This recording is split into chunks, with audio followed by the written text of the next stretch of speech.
Everybody, welcome back to another video. A ways back, I released a full tutorial on how to install Windows 10 with a USB drive, and if you guys have watched it, we prepared those install files using the media creation tool that you can download from the Windows website.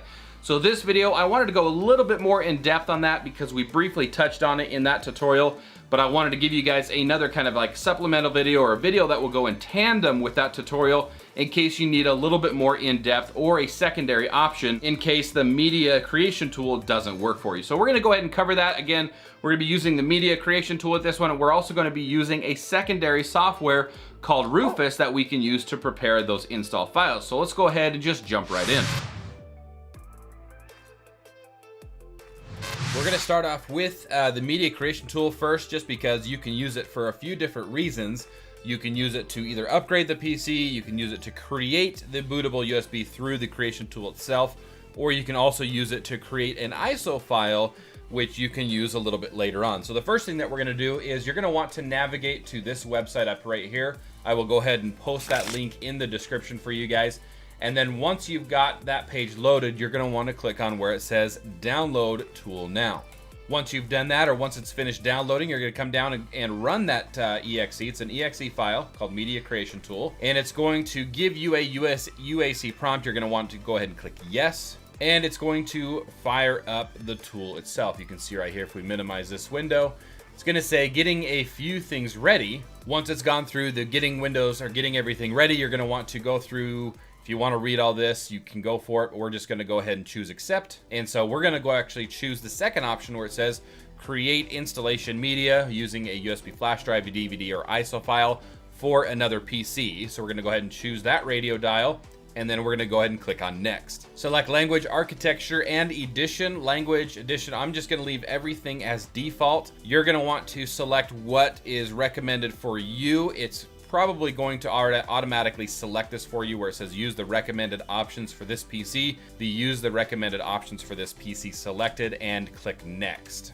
The next step is to choose which media you want to use. You will need to have at least an 8GB flash drive in order to continue. You're gonna want to choose USB flash drive, then click on next. From here, you're gonna want to make sure that your device is plugged in and that it's being detected. If you haven't plugged it in yet, feel free to go ahead and plug it in real quick and then click on where it says refresh drive list. Now you can see that I've got a few different removable drives on here. I've got my external hard drive, an external solid state drive, and the one that's labeled drive is my USB flash drive that we're going to be using for today's demonstration. So what you're going to want to do is make sure that you're selecting the correct one.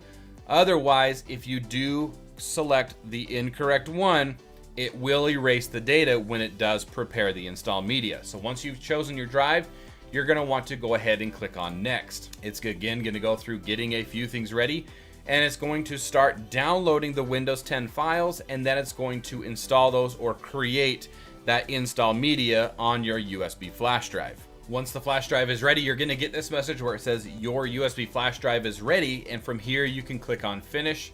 It's gonna say setup is cleaning up before it closes, and it's gonna disappear.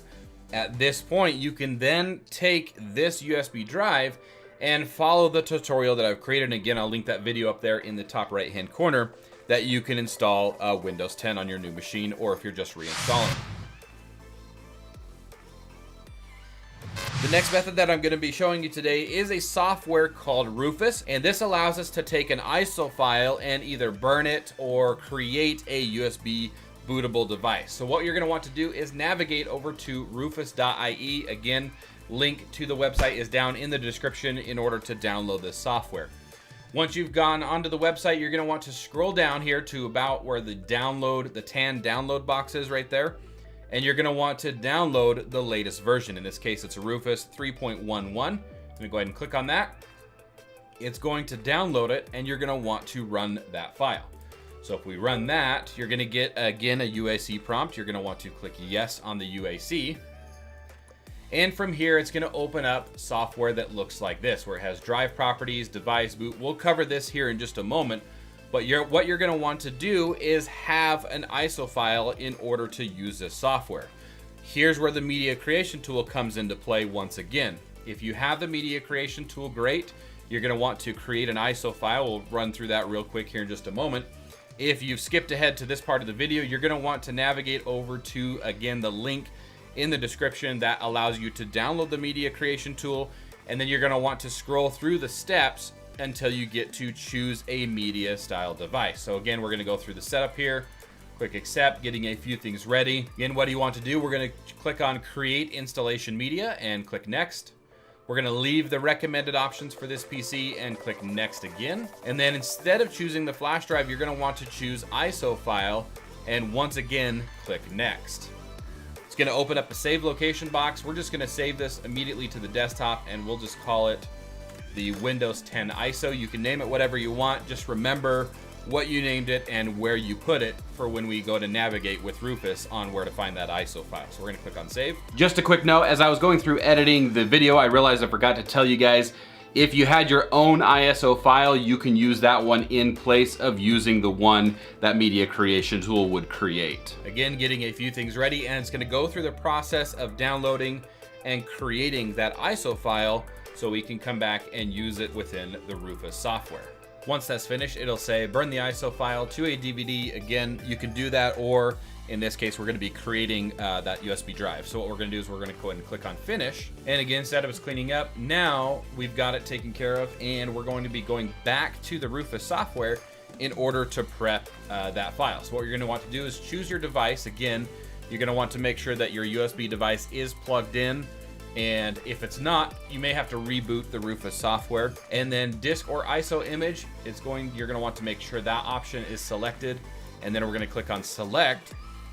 And this is the part where you're going to want to remember where you installed or where you saved that ISO file. So for us, we went through the desktop and we named it the Windows 10 ISO. We're going to click on that and we're going to click on open. From here, it's going to ask your image option. We're going to choose the standard Windows installation.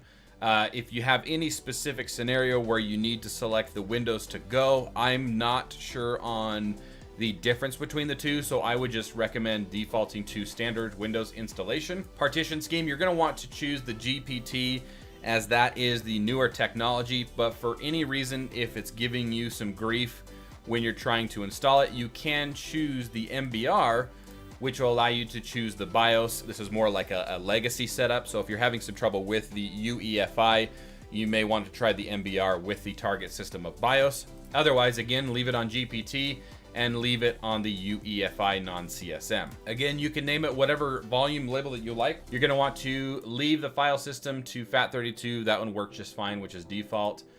Cluster size, you can leave to 16 kilobytes, which is also default, and then just click on start when you're ready to go. This warning will pop up, and this is the same thing that I've told you guys before.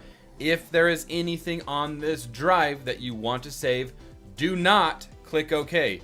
Make sure you've installed, or make sure you've backed up that data somewhere else so you don't lose it. Once you've clicked OK, it's going to erase whatever is on this drive, and it's going to overwrite it. So we're going to go ahead and click OK because there's nothing on this drive that I want. Again, make sure yours is backed up. As you can see, the very first thing, it was real quick, but it said deleting partitions. It's going through the setup files, copying ISO files, and you're going to want to let this do its thing. Once it's complete, it's going to say ready, but it's going to have